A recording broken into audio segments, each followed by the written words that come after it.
Chaitra Sankranti traditionally বাঙালি, চাকমা, মারমা, গারো সবাই পালন করে।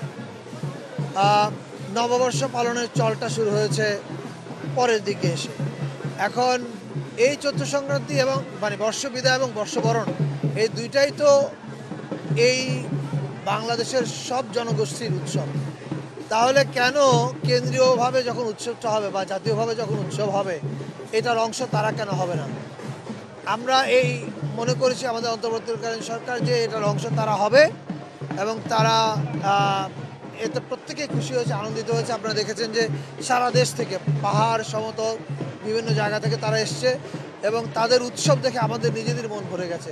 এবং বাঙালি, চাকমা, মারমা, গারো সব জাতিগোষ্ঠী এক জায়গায় মিশে গেছে এবং এটাই তো হচ্ছে বাংলাদেশ। বাংলাদেশের জাতীয় পতাকা তাদের হাতে তো আছেই। আপনি খেয়াল করে দেখেন বাংলাদেশের জাতির কি বলে সম্মানের ভার ঋতুপর্ণা, চাকমা এবং এরা সবাই বহন করছে। জাতীয় পতাকা হাতে দেখি না মানে কি? জাতীয় পতাকা ওদের শরীরে, গায়ে, মনে সব জায়গায় আছে।